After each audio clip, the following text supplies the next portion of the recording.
저는 31년 전 3.1절 날 결혼을 했습니다. 건방지게.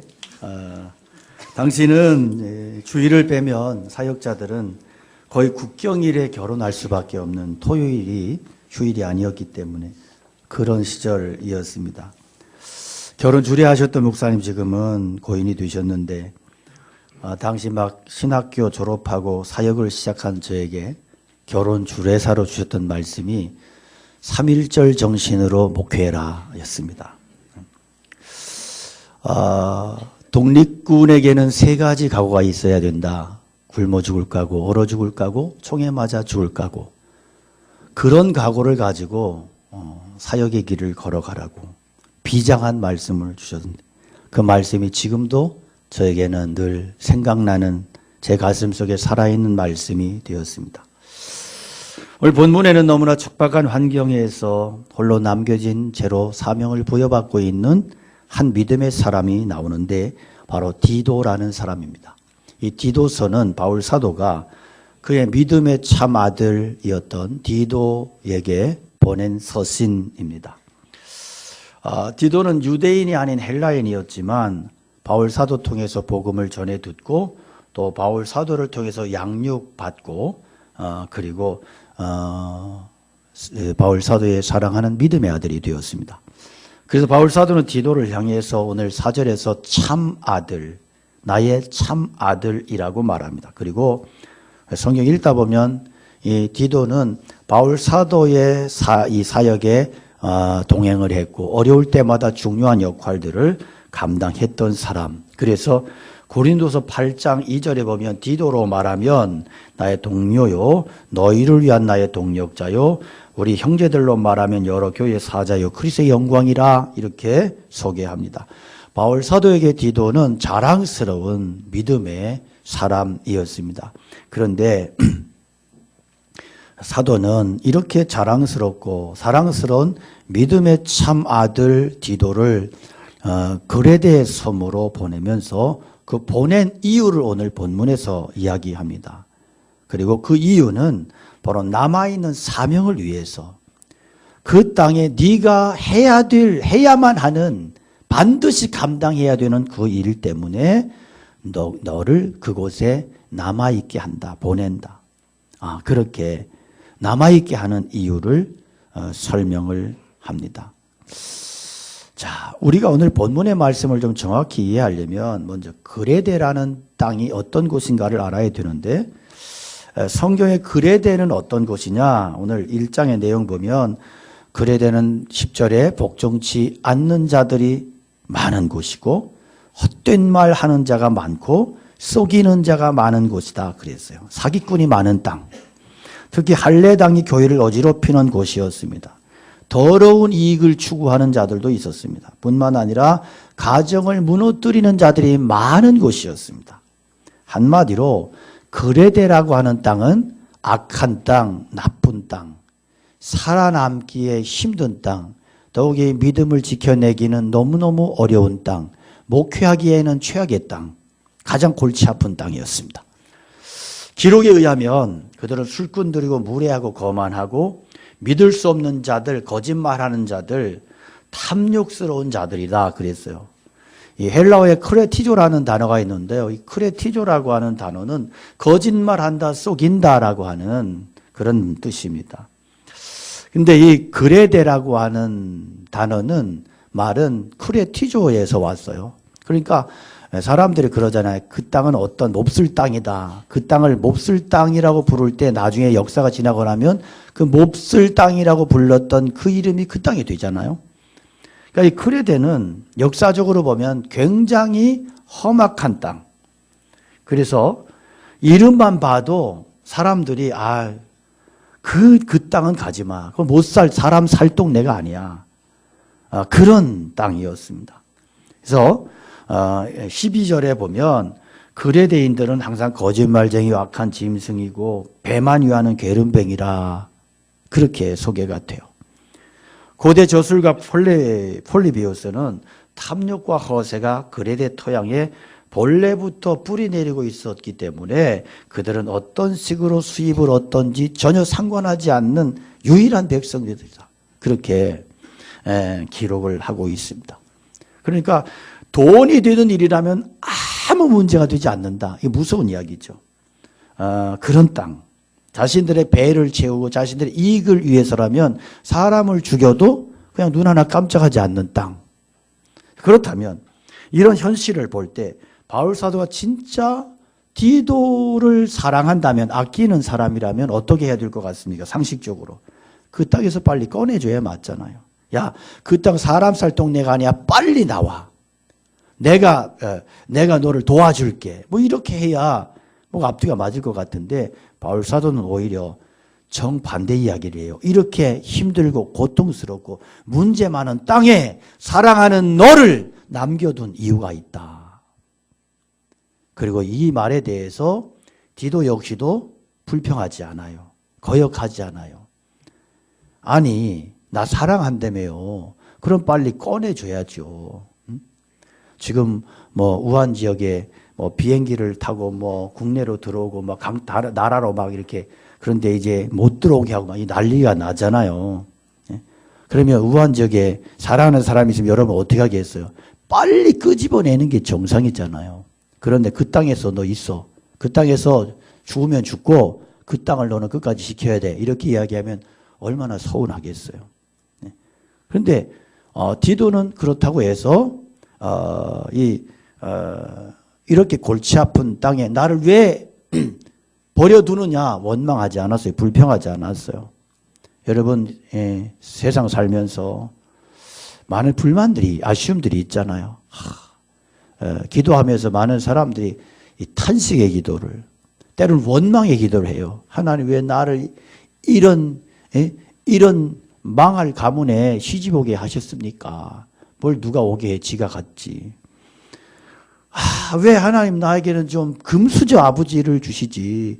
흙수저 중에도 땅바닥에 굴러다니는 흙수저 아버지를 줘갖고 나를 이렇게 비참하게 인생 살게 합니까? 이래 불평하지 않았단 말이에요. 여러분, 오늘 이 아침에 우리가 들어야 될 하나님이 주시는 메시지가 있어요.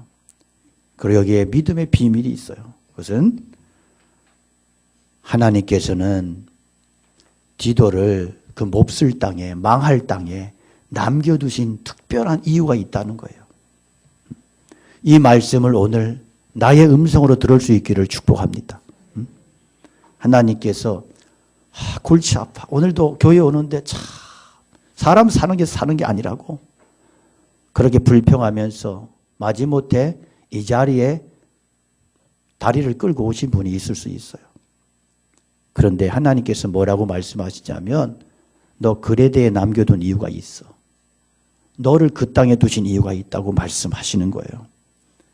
그 이유가 뭐냐? 너를 통해서 나의 뜻을 이루길 원하고 네가 그 땅에서 감당해야 되는 사명이 있다는 거예요. 사명이 남아있다는 거예요. 그 사명을 다하기 전에는 너는 그 땅을 떠나면 안 된다고 말씀하시는 거예요. 디도는 문제 많은 그레데 섬에 홀로 남겨져 있을 때 바울 사도에게 편지를 받았어요. 근데 너 문제 많은 그 땅에 네가 꼭 남아 있어야 되는데 그 이유는 부족한 것을 채우기 위함이라는 거예요. 바울 사도가 언젠가 그곳을 방문해서 교회를 세웠어요. 근데 이제 뭐 어떤 이유에서 이제 그 땅을 곧 떠나야만 했고, 그러다 보니까 그 교회에 너무 많은 일들이 남아 과제가 산적해 있는 그런 상황 속에서 디도에게 네가 바로 그 남은 일들을 채워야 되고 감당해야 되고 그 사명을 네가 감당해야 된다고 그렇게 이야기를 하는 겁니다. 뭐 어떤 문제들이 있었는가? 9절 10절에서 보면 우선은 처리해야 될 거짓 교사들, 할례당의 잘못된 가르침의 문제들. 이것은 영적으로 볼 때 굉장히 심각한 이야기입니다. 할례받아야 구원받는다고 가르치는 잘못된 이단 같은 허탄한 이야기들을 전하는 자들이 있었고, 그래서 바울 사도는 14절에서 그들을 진리를 배반하는 자들이라고 그렇게 표현합니다. 예수님을 믿음으로 말미암아 구원받는다는 복음의 진리를 정면으로 대적하는 자들이라는 것입니다. 또 그레데 교회는 교회를 계속해서 든든히 세워가는 데 필요한 일꾼들이 세워져야 되는 그래서 교회 지도자들을 세우는 과제가 남아 있었습니다. 바울 사도가 교회를 개척하고 떠날 수밖에 없었고 그래서 아직 지도자들을 세우지 못한 거예요. 또 지도자는 일정한 기간이 지나 양육이 돼야 세워지니까. 네, 여기에서 그래서 바울 사도는 짧은 이 성경을 통해서 장로는 어떤 사람이 돼야 되고 감독은 어떤 사람이 돼야 되고 감독은 오늘날의 목사들이 목회자예요. 이런 것들을 자격을 이야기해 주는 거예요. 그만큼 리더를 세우는 일은 중요하기 때문에. 그런가 하면 본문 16절에서 보는 대로 본문이 속해 있는 오늘 이 디도서 1장 16절에 보면 그리스도 교인들 중에는 믿음의 실천을 가르쳐야 되는 문제들이 있었어요. 계속해서 사도가 지적하는 바대로 그들 가운데에는 하나님을 시인하지만 행위로는 부정하는 사람들, 복종치 않는 사람들, 모든 선한 일들을 저버리고 자기 멋대로 사는 사람들이 교회 안에 있었단 말이에요. 그래서 이런 문제들을 바로잡기 위해서 디도는 이 크레타 섬, 이 그레데에 남겨진 것입니다. 여러분 그렇다면 이제 우리 얘기를 좀 해보겠습니다. 생각해 보면 오늘 우리가 살아가고 있는 이 대한민국, 이 나라, 이 사회도 참 많은 문제들이 있어요. 지금 우리 민족에게는 넘어야 하는 산들이 너무나 많습니다. 요즘 우리가 살고 있는 이 나라가 바로 그레데와 같아. 정치, 경제, 사회, 외교, 군사, 뭐 하나, 교육, 뭐 하나 지금 무게중심이 안전한 곳이 없고요. 다 흔들려 버리고 뿌리채 흔들려 버리고 있는 그런 상황이에요. 굉장히 많이 혼란스럽습니다. 특히 정치와 사상 면에서 온 나라가 좌우로 양분돼 버렸어요.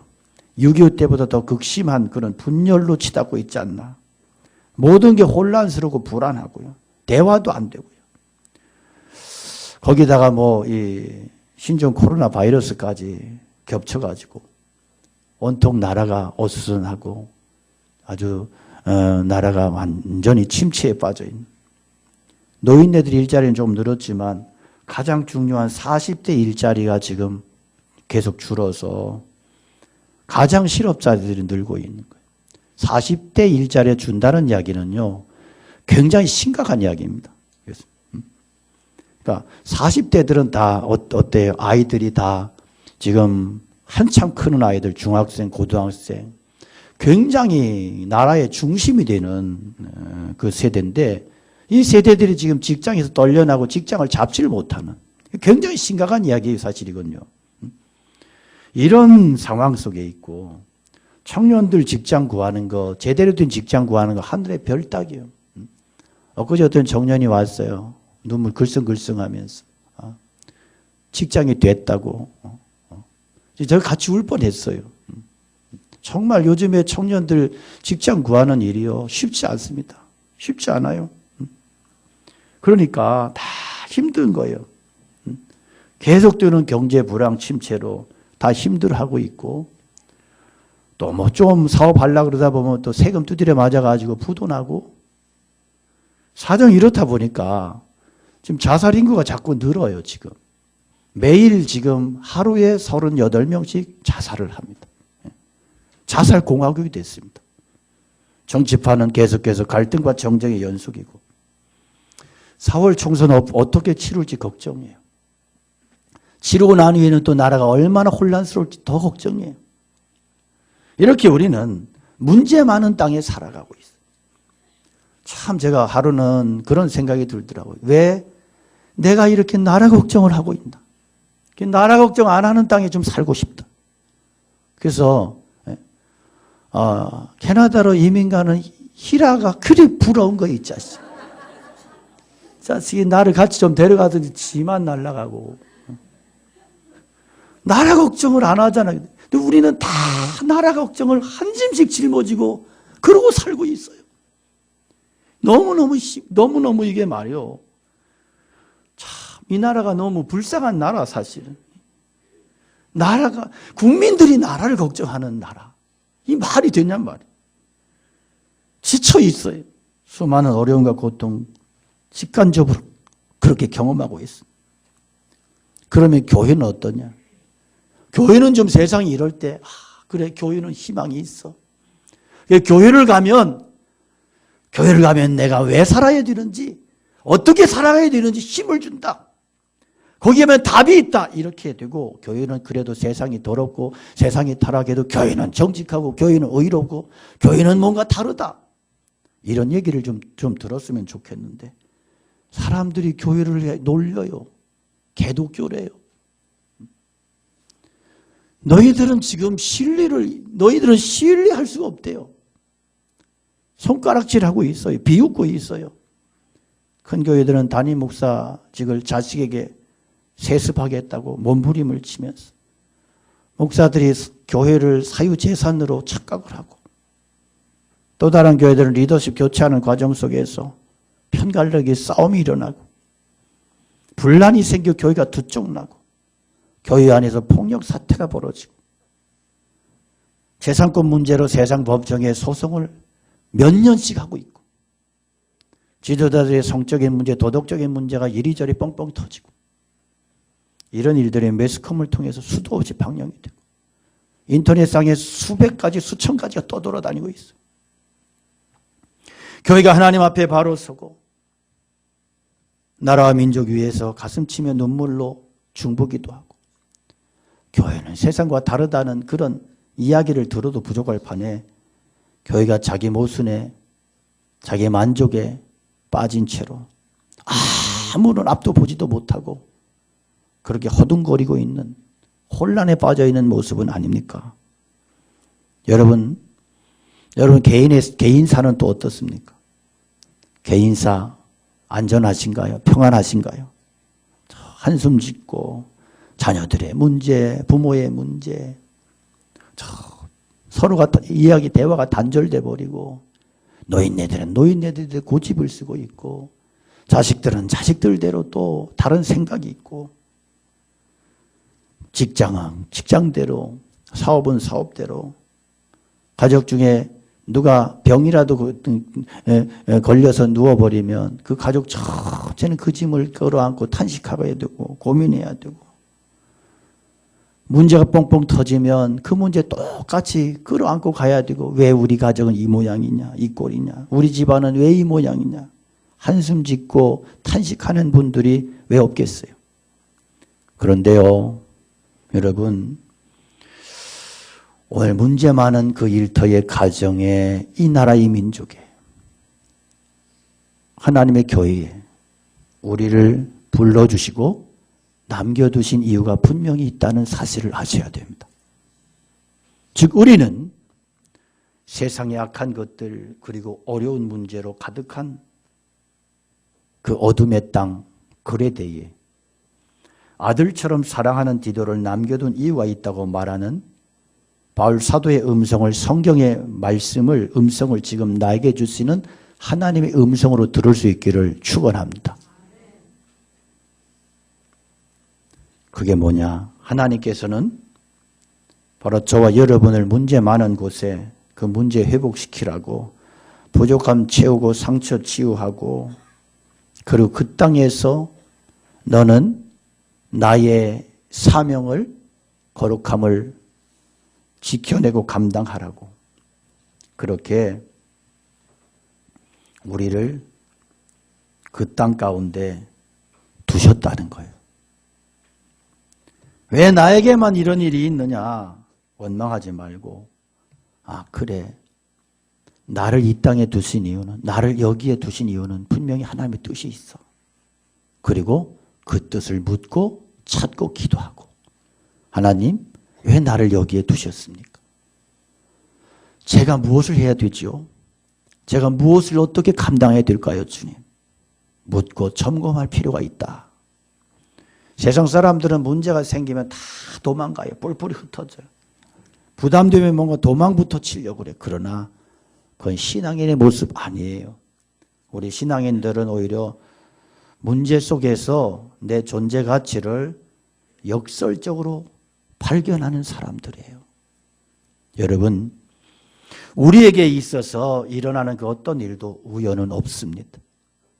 하나님의 섭리만 있어요.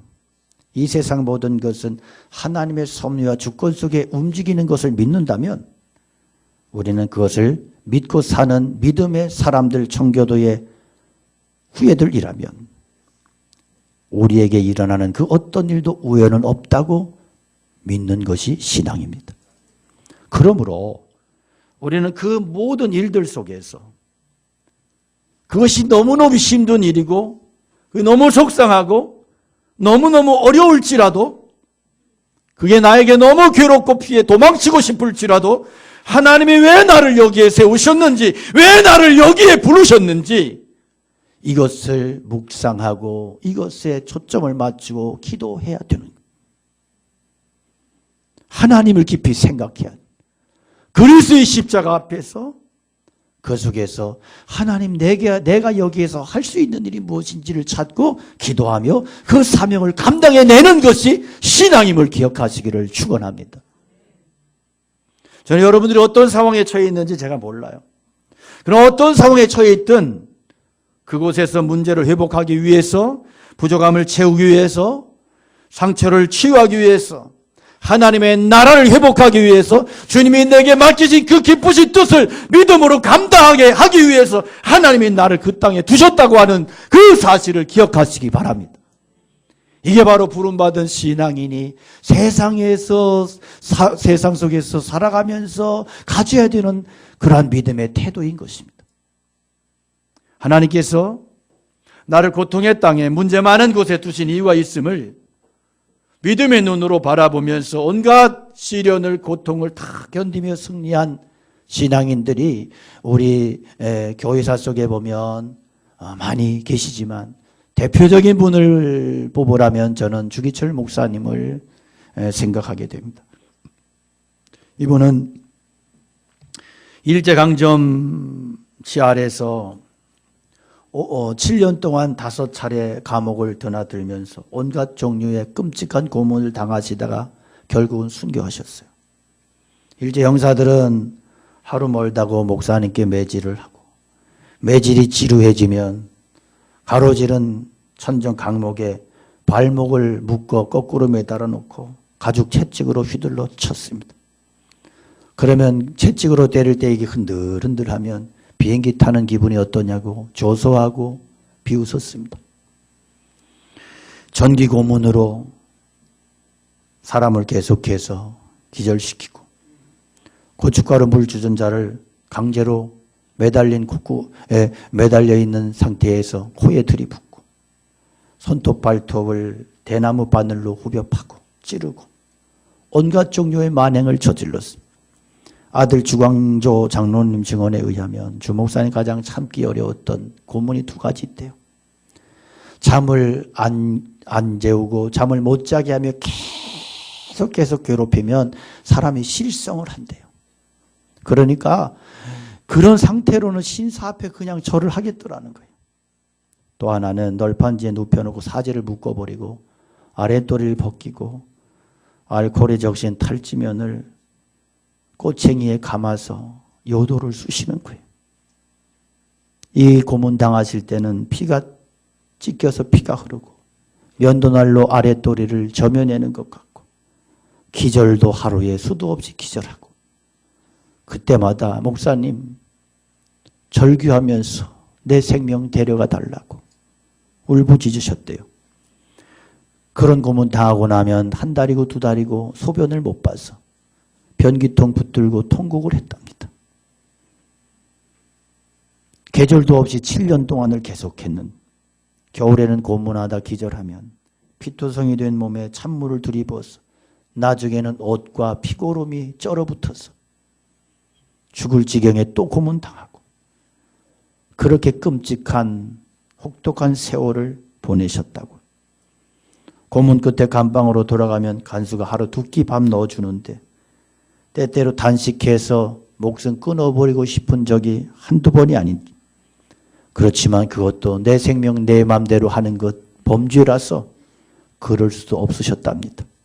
목사님 평소에 감옥에 있을 때도 2 손이 묶인 채로 뒤로 묶여지고 수갑이 채워지고 그 수갑에 쇳덩어리 달아 매놓고 움직이지 못하고 그래 놓고 이 쇠사슬은 천근만근 무게였다고 합니다. 한 번 움직이려면 뼈만 남은 어깨가 으스러질 정도였다고. 그래서 식사 시간 돼서 식구통에 식은 밥덩어리 넣어주면 그거 먹으려고 움직이려면 너무너무 고통스럽고, 그 배고픔과 그 고통 중에 차라리 굶고 안 먹는 것이 훨씬 더 쉽지만, 그러나 목사님은 굶는 편 택하려고 했던 자신의 생각을 부끄러워했습니다. 그러면서 이렇게 고백했습니다. 나는 아직 죽음에 이르지 않았다. 이 쇳덩어리 무게가 주님이 십자가에 매어 달려 겪으신 고통의 무게에 비하랴. 그래서 한 뼘 한 뼘 그렇게 콩밥을 향하여 앞으로 가셨습니다. 고난과 고통의 시간을 단축하려는 내 의지가 있었다면 이것도 주님 앞에 말할 수 없는 죄악이다. 이 밥은 일본이 주는 밥이 아니라 주께서 내게 주시는 밥이다. 이 밥을 먹는 것이 성찬이다.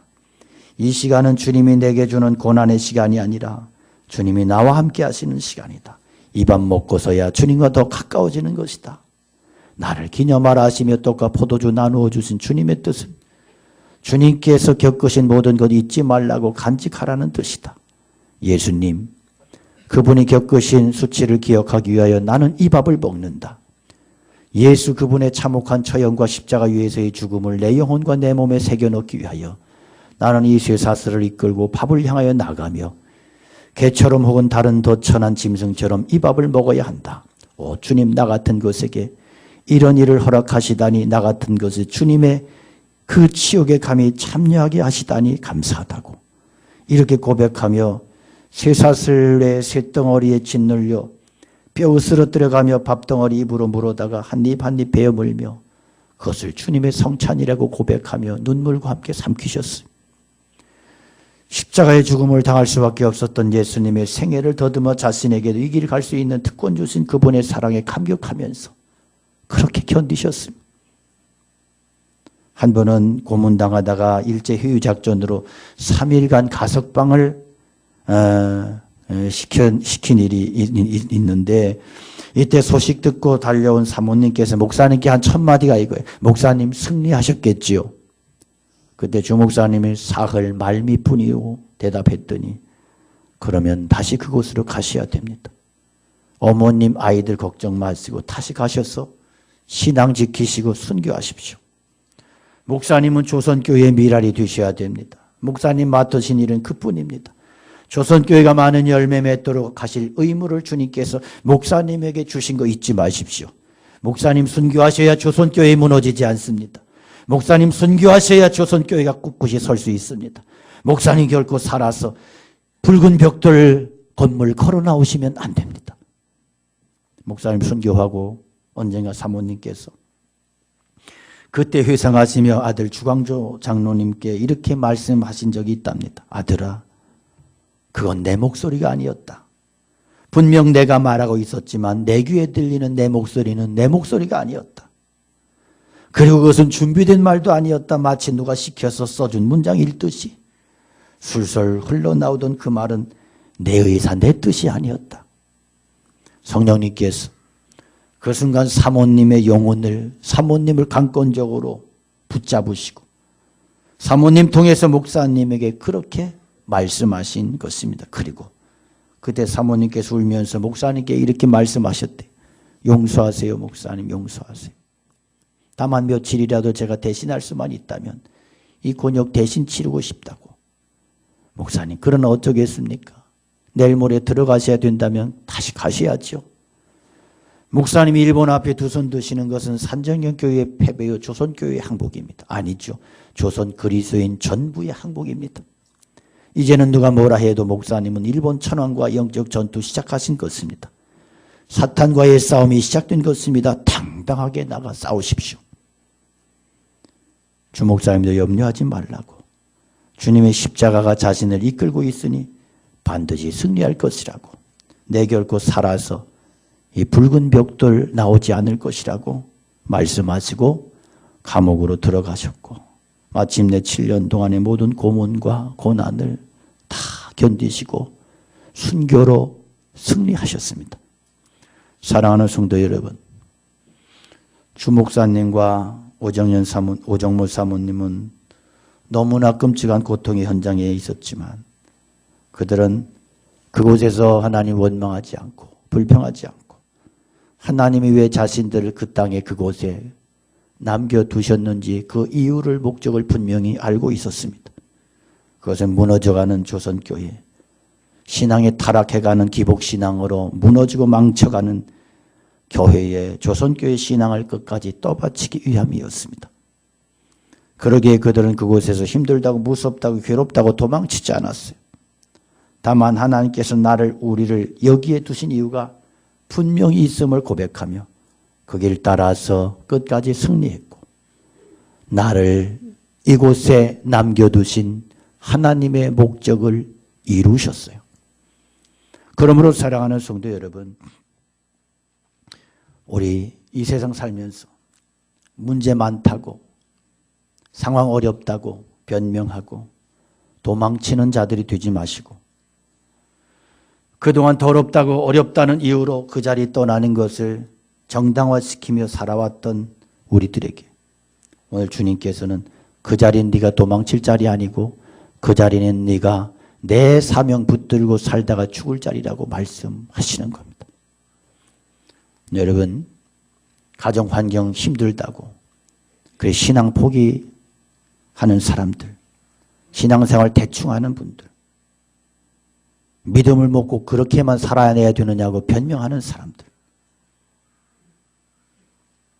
승진하려고 그러면 타협해야 되고 뒷거래 해야 되고 잘 보여야 된다고 그 다음에 더 잘하면 되지 이래 변명하며 이런 핑계와 변명에 이골이 난 사람들,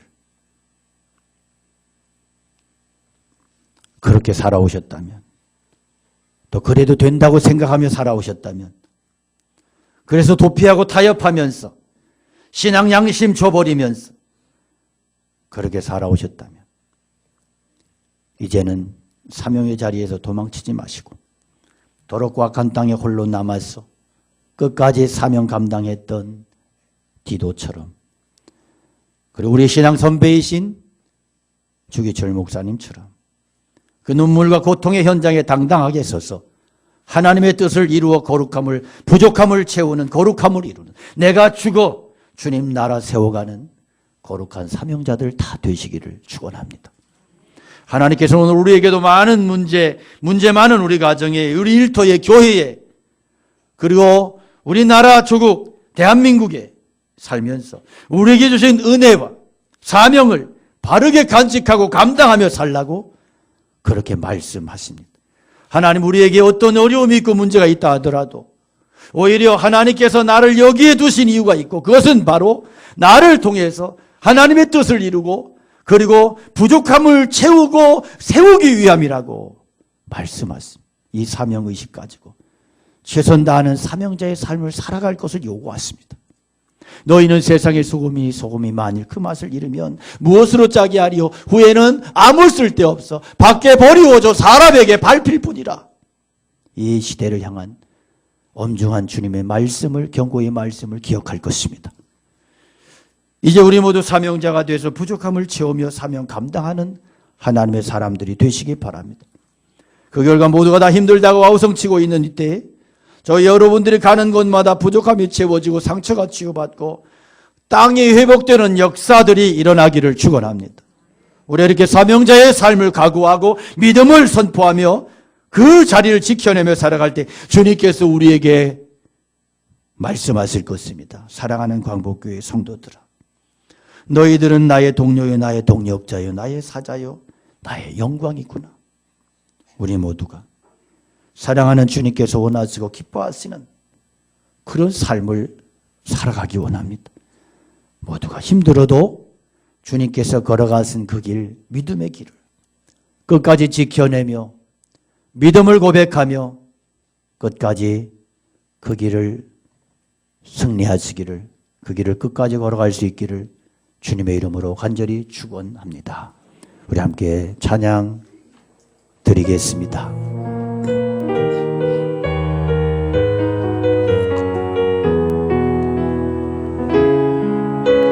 오늘 말씀 기억하며 우리 믿음으로 고백합니다.